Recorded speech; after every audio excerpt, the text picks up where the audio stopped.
Hello, everyone. I'm Rick Jenkins, the publisher at SC Biz News. We're the media company that serves about 100,000 business executives throughout South Carolina. Welcome to SC Biz TV in the 35th episode in our ongoing video series, Coffee With. Today I'm having coffee with Sharon Wilson and Nick Carlson of Wilson Associates Real Estate in Greenville. Sharon is the president and broker in charge, and Nick is vice president and broker. Sharon and Nick founded Wilson Associates back in 2014, and in 8 short years, they've turned the agency into one of the leading boutique firms in South Carolina. Sharon and Nick, welcome back to the show. Thank you. It's good to be back. Good to see you. Good to see you. You all were here in these chairs, a couple months ago or so, and it is so nice to have you back. You all left that beautiful office space down on Broad, and I wouldn't leave it if I were you all, but you left it and you came to the studio. Welcome. Well, thank you. Glad to be here. We got a lot of new stuff to talk about today. We do. Folks, if you haven't seen it, I did a video with Sharon and Nick a while back, and it is archived right here on SC Biz TV as well. And we talked a whole lot about the agency the last time and what made your all's agency special. We'll talk a little bit about this time, but we're not going to rehash old stuff. So go back and check out that video and see what these guys have to say. But I do want to start a little bit with the agency. So, as I mentioned in the intro, you all opened in 2014. You founded this agency together. We did. Tell me how that worked. Well, Nick and I worked together in another real estate office, and we found that we both had very much the same work ethic, same real estate ideas, and we just thought it was time to be a non-franchise, some people refer to it as a boutique real estate company, and we thought that we could do some different things that hadn't been done. Right. We were very, very selective of who we hired. And we also built our business, wouldn't you say, on social media and the website, which was new in 2014, to have so much of your emphasis placed on that. Yeah. And it worked. And it has served you well. Well, the opportunity to meet the people we've met and the people that have come into our lives because of this has been an invaluable experience. Absolutely. And you mentioned it. You are local. You are not a franchise. We're not. And being that boutique firm, I think sets you apart. And we talked a little bit about this before we came on air. And I heard you say something once that stuck with me. We talked about the fact that Wilson Associates, you all deal in luxury real estate a lot. I'm not saying that's the only thing you deal with, right? Well, but you do. We have a higher price point. That's right. You do deal with luxury real estate, and I asked you one time about if luxury equaled, if a boutique firm equaled luxury, and what you said was, and again, it's always struck me, was that for you, luxury was not about the product you sold, but about the service you provided. Absolutely. And that led into a conversation, of course, about your agents and how you both stressed to these agents the importance of customer service. 100%. Everybody has the same product to sell. We all have access to houses through MLS, but it's the way you deliver the product. It's the way you represent your seller. It's the way you represent your buyer. They're your whole business. Right. Not the house. How many agents do y'all have? We have 30. Yeah, 30 agents. I think 30. Yeah, I think I have 30. How much has that grown over the last year or two? It seems like that's more than I recall. It is. I don't really know the exact number of when we got who, but we're being careful because we are affiliated with, I should have said this, we're not franchised, but we're affiliated with leading real estate companies of the world and luxury portfolio. And that's important because it's a global referral network. So we do have referrals from all over the country that come to us through companies like Wilson that are like a Harry Norman in Atlanta or a Cottingham Dickens Mishers in Charlotte. Those are just a few of the ones that local people might not know names of.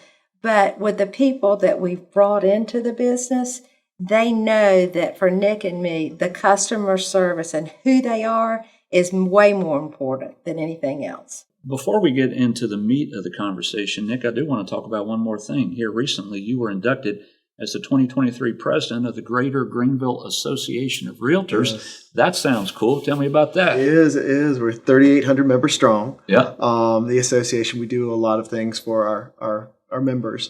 Have a lot of classes. We have broker updates once a month. We offer several different social activities, and we're very active in RPAC, the Realtor Political Action Committee. Just trying to get as much stuff out there for our members as possible.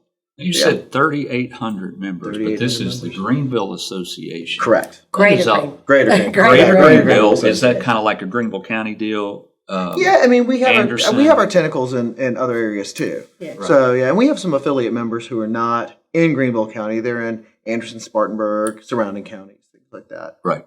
Yeah. Okay, but 3,800, that just seems like a whole lot. It's a lot. Well, It is a lot. It is a lot of Yeah. people. Not all of them participate as much as they could. That's right. But we're members. Also, Wilson Associates is members of Spartanburg, MLS, Greenville, and Western Upstate, and Greenwood. And the reason we do that is because our reach is in those areas as well. So even though we're headquartered in Greenville, we serve all of those. Understood. And that's another thing that we like to do for the brokerage too. We try to encourage people to get as involved as they can in the association. We have a member now on MLS committee. Sharon's a member of Professional Standards. I think we have another member on Professional We do. Standards. So yeah, and Blair just rolled off from being on the board. Be on the board. Yeah, we try to be very active. I would assume your term starts January. January 1st. All right, congrats to you, pal. Thanks. Let's, Appreciate it. He'll do a great job. I'm sure it just means more hours. In the Well, I week, said right? last week, trust lasted 44 days. That's Yeah. my goal. I hear you. Let's talk business. Now, the last time you all were in here, we were in the middle of a housing boom, right? I mean, we're talking Correct. a serious boom Right. a few months ago, right? Whenever we sat down and we talked. Now, some things have happened in the last month. It doesn't mean I mean, you're going to tell me if the boom is over or not here in just a second, but some things have happened, including interest rates going up to a point that we really haven't seen in a while. Very familiar to me as I've grown up in my life. There's no big deal to me, but some folks haven't seen those rates. So tell me what has occurred in the few months since you last sat in these chairs. Go ahead. Do you want me to start? Yeah, Okay. sure. Well, we went from a market where we were paying $30,000-$40,000 over on houses to a more, I would call it stable. Or getting to stable market, to where people have actually got time to look at things now. Actually had time to negotiate out on certain criteria.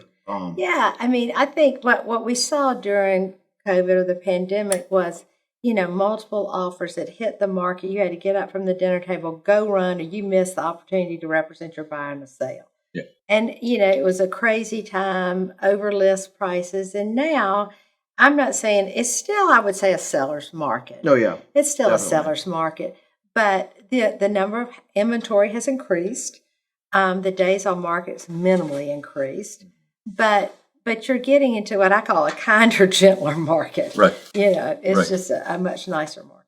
Yeah, we were talking before he came in here. I've got a friend of mine who was in the market to buy, and he just decided that he was going to wait it out a little bit because he's new to town. And every time he went to look at a place, he didn't have time. He and his wife and family didn't have time to think about it, to mull it over a little bit, to find out about the market. Because if you didn't make an offer just like that, of course, that home would have been gone. So That's absolutely true. you're telling me that it is still a seller's market, It is still a seller's but that it market. is a little more of a buyer's market now than it was a few months ago. Yeah, well, there's more inventory. And I think what I'd like to make sure that your viewers knew is that, real estate's a local market. So when you hear all these national headlines of doom and gloom and house prices dropping, that's not where we are. There are more people coming in our market than are leaving. Supply and demand is still alive and well here. Right. And so, you've got to really look at where you live and go trust an expert on this to tell you what's going on. Well, let's talk to the experts here. I have some statistics, and excuse me while I adjust the glasses. I have some statistics, and I just kind of want to throw these out there, and we'll talk a little bit about them. What I am looking at here is some year-to-date numbers. So we're talking up through September, the end of September for this year, as compared to up through September at the end of last year. Okay. And I'm looking at new listings that are up an average of 4.2%. However, closed sales are down an average of 1.5%. What does that tell me? I mean, it tells you we're going back to a normal, stable market. Well, we want more inventory. I mean, the problem that created the panic of I got to buy and I got to pay more is because there was no inventory. And so to have more inventory gives buyers a better chance to make a choice. And so that's good. I think some people waited and now they're putting their house on the market. And then the same thing with the number of sales. You still have people who are worried that interest rates are 7% and, oh, I better not buy right now because the rates are so high. Right. And I think that if one thing we convey today would be don't do that, because the house that you could have bought like this time last year is now on average $40,000 more than it was in 2021. And so, if you wait again, how much more will it be in 2023? Our appreciation is still good. It may not be the same rate. Like last year, I believe it was 20-something%. We won't see that. Yeah. We won't see that. But it's still going But up. it's still appreciating. So go on and pay the 6.757% interest, get the house you want, ride the appreciation, and then refinance. Because it will come down. Yeah. It will come down. I want to expand on those numbers just a little bit and not just get into the percent, but share with you, the viewers, the dollar amount here, because I think it's somewhat telling. So as I look at this, I am looking again at an average monthly, this is year-to-date total, right? Year-to-date total, there has been 700 more listings, and this is the Greenville market only, right? 700 more listings than this time last year, and the sales are off about 200 fewer sales. But if we dig into it a little deeper, the median sales price this year, as opposed to the prior year, is up about $45,000, and the average sales price is up about the same in the 40 to 45K. So we're talking about a 13% increase in average sales price and a 17% increase in median sales price. And so I guess if I'm thinking through that and I am a buyer, then I'm thinking how much more appreciation is left out there when I see that kind of increase. What say y'all? Well, I mean, I think we'll still see appreciation, just the laws of supply and demand kick in there. That's right. Will we see 20%? No. Yeah. Will we see prior to the pandemic, average Greenville 4 to 7? I think we'll be somewhere between the, 8 and 12, average. Mm-hmm. And there are going to be pockets that'll still be high that don't have any more land and those houses command it. But you're not going to see those levels. But what you will see is appreciation. And the other thing I think you'd agree with me, if you paid $350,000 for a house, it's not going to go down. You're not losing money. That's not what's happening here. Just the rate of appreciation is slowing down. Got it. Sharon, you mentioned interest rates. Okay, so it wasn't too long ago, guys, that they were in the high 2s. 2.75 or 3%. Yes. Exactly. Right. Yes. Which, when's the last time we saw something like that? Well, that's an unsustainable, unrealistic price. Yes. Exactly. And so I think that there is a lot of hesitation with people out there right now saying, oh my gosh, they've doubled.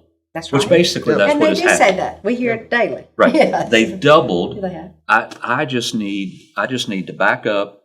I really want to buy, but now is not the time. You hit on it just a little bit a minute ago when you talked about go on, now's a good time to buy because appreciation is still occurring and you can refinance. But what are people telling you? You said you're hearing it.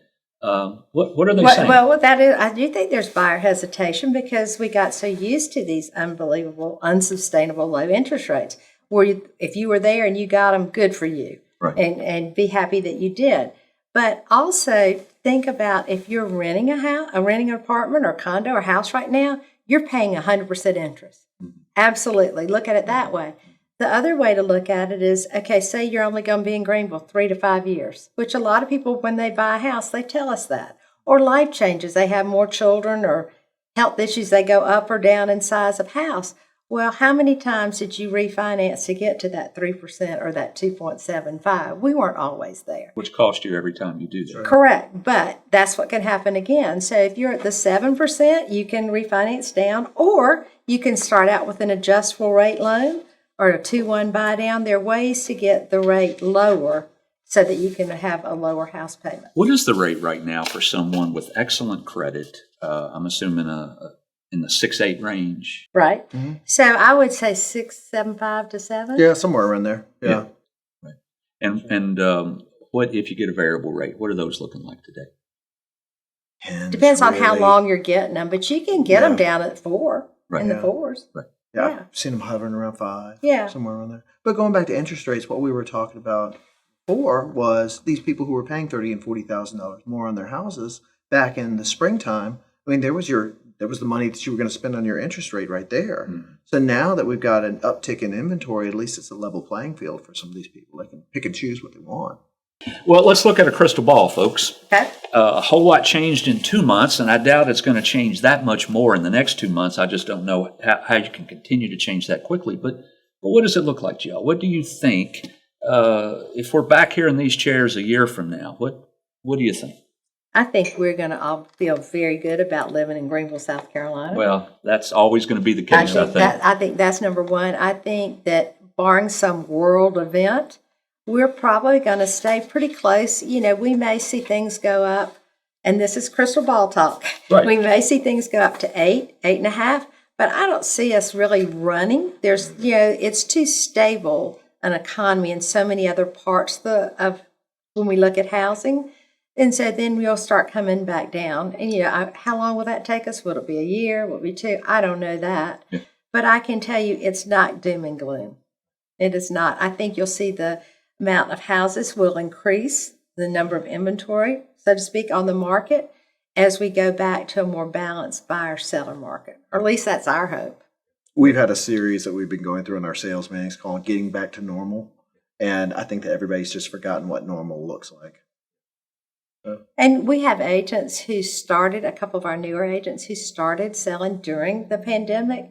They don't know what normal is. And I'll give you a quick little story. I had one agent, because we were so used to you list a house, and with 24 hours, 48 on a bad day, they were gone. So she had a beautiful condo that was on the market a week, and she was in panic mode. Yeah. And I said, she's like, what do I do? What do I do? I said, a week is nothing. You're good. You're good. Right. But it's just how you've got to go back and look at what normal really is. Exactly. Sharon, thank you. Thank you for having us. Oh, love it, Nick. Thanks, man. Good to see you. Mm-hmm. All right, folks, that is Sharon Wilson and Nick Carlson. They, of course, are with Wilson Associates here in Greenville, South Carolina. And we appreciate you joining us for another episode, number 35, by the way, of Coffee With here on SC Biz TV. Stick around, see if there's anything else you might like to watch. Plus, watch the last video I did with these guys, and we'll see you next time.